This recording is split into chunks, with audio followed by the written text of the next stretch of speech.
Hello दोस्तों, कैसे हो आप सब। आप सभी का मैं स्वागत करती हूँ हमारे चैनल रैपिड गुरुकुल में।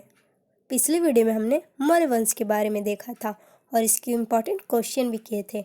इस वीडियो में हम गुप्त वंश के बारे में देखेंगे और इसके इम्पोर्टेंट क्वेश्चन भी करेंगे। तो चलिए वीडियो को स्टार्ट करते हैं।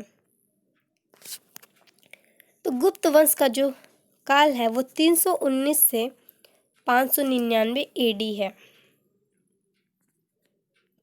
साथ ही गुप्त वंश की स्थापना श्रीगुप्त ने किया था। यहाँ से श्रीगुप्त के बारे में बस एक ही क्वेश्चन पूछता है कि गुप्त वंश की स्थापना किसने किया था, तो श्रीगुप्त ने किया था।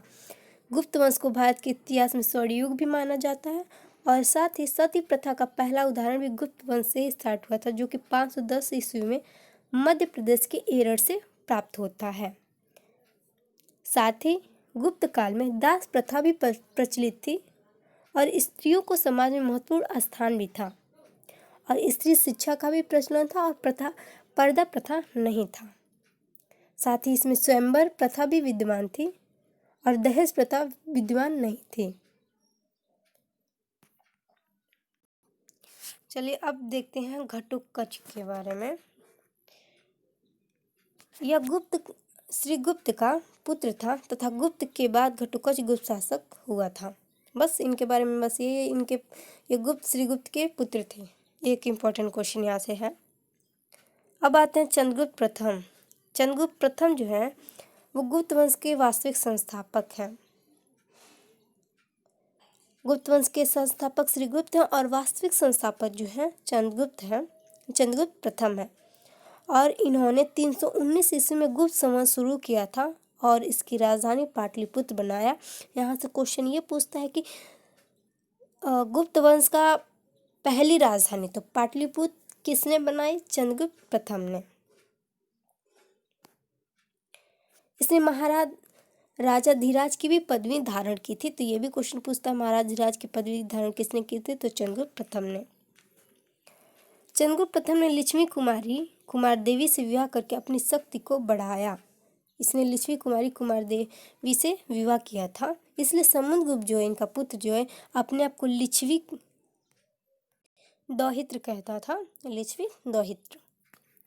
अब देखते हैं हम समुद्रगुप्त के बारे में, जिसका कार्यकाल 335 से 380 AD है। इनके पिता हैं चंद्रगुप्त प्रथम और माता है कुमार देवी। इन्होंने अपने वंश की राजनीतिक शक्ति का बहुत विस्तार किया था।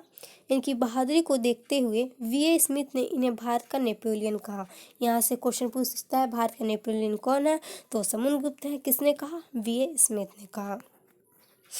अब हम देखते हैं इन्होंने अश्वमेध यज्ञ किया। सर्वप्रथम भारत में अश्वमेध यज्ञ किसने किया?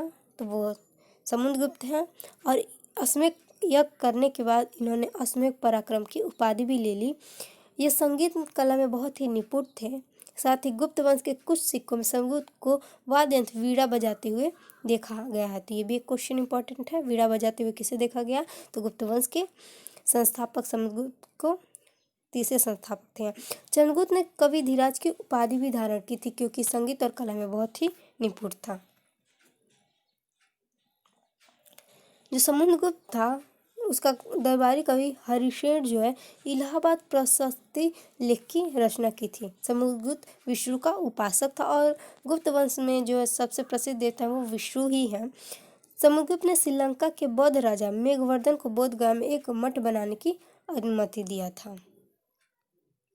अब हम देखते हैं चंद्रगुप्त द्वितीय के बारे में, जिसका कार्यकाल 380 से 413 AD है। चंद्रगुप्त द्वितीय समुद्रगुप्त का पुत्र था। समुद्रगुप्त की मृत्यु के बाद रामगुप्त उत्तराधिकारी बना, लेकिन उसके बड़े भाई चंद्रगुप्त द्वितीय ने उसकी हत्या करके उत्तराधिकारी बना और रामगुप्त की पत्नी ध्रुव देवी से विवाह किया। जब समुद्रगुप्त की मृत्यु हो जाती है तो उनके बेटे रामगुप्त उत्तराधिकारी बनते हैं, लेकिन चंद्रगुप्त द्वितीय जो रामगुप्त का बड़ा भाई था उसने रामगुप्त की हत्या की और साथ ही ध्रुव देवी उसकी पत्नी से विवाह किया और गुप्त वंश पे इसका शासक बना। चंद्रगुप्त द्वितीय ने चांदी के सिक्के जारी करने वाला पहला शासक था। एक इम्पॉर्टेंट क्वेश्चन।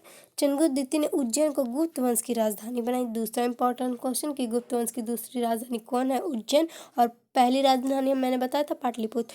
और किसने बनाई दूसरी राजधानी उज्जैन? तो चंद्रगुप्त द्वितीय ने बनाई।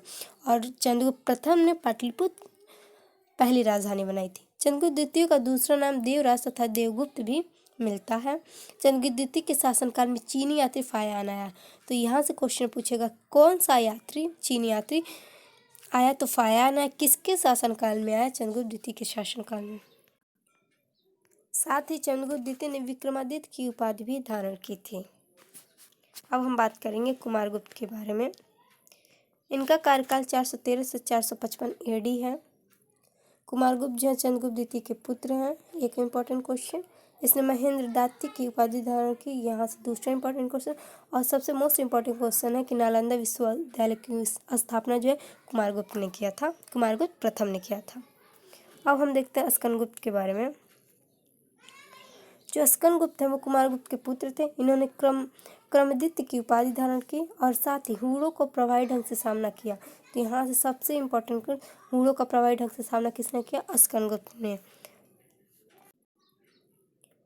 जो विष्णुगुप्त हैं वो गुप्त वंश के अंतिम शासक थे। अब हम इसके इम्पोर्टेंट क्वेश्चन देख लेते हैं। तो चलिए देखते हैं। पहला हमारा क्वेश्चन है कि गुप्त वंश के संस्थापक का नाम क्या है? तो वो श्रीगुप्त है। तो हमारा सही आंसर हो जाएगा आंसर बी। हमारा अगला क्वेश्चन है सर्वप्रथम मंदिर निर्माण कला तथा बाल विवाह का जन्म कहाँ हुआ था?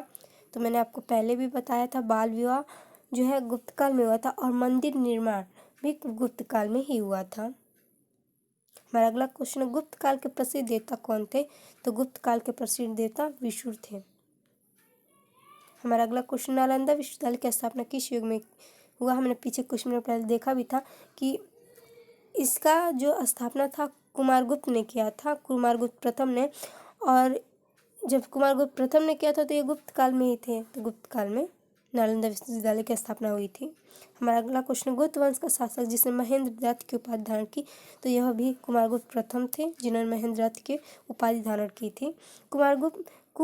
गुप्त वंश का वास्तविक संस्थापक कौन था? तो गुप्त वंश का वास्तविक संस्थापक चंद्रगुप्त प्रथम था और इसका संस्थापक बस पूछेगा तो श्रीगुप्त थे। हमारा अगला क्वेश्चन गुप्त संवत किस वर्ष में शुरू किया गया? तो गुप्त संवत 300 AD में चंद्रगुप्त प्रथम ने शुरू किया था। 300 BC नहीं रहेगा, AD रहेगा। AD ही सही रहेगा। हमारा अगला क्वेश्चन है गुप्त वंश के दौरान निम्नलिखित में से कौन एक महान खगोल शास्त्री और गणितज्ञ था? तो ये हो जाएंगे आर्यभट्ट जो कि एक गणितज्ञ और खगोल शास्त्री भी थे। तो ये गुप्त वंश के दौरान थे।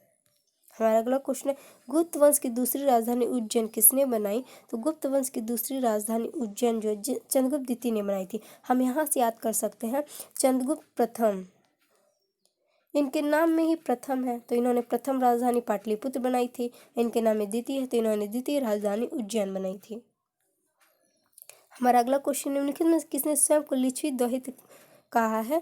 तो ये मैंने पीछे बताया भी था, यह समुद्रगुप्त ने कहा है क्योंकि इसके पिता ने लिच्छवी राजकुमारी कुमार देवी से शादी किया था, इसलिए ये अपने आप को लिच्छवी दोहित्र कहता है। आई होप आपको ये वीडियो पसंद आई हो। अगर आपको ये वीडियो पसंद आई हो तो मेरे इस वीडियो को लाइक करें, शेयर करें। साथ ही आपको कोई डाउट है तो आप पूछ भी सकते हो और मेरे चैनल को सब्सक्राइब करें। Thank you for watching.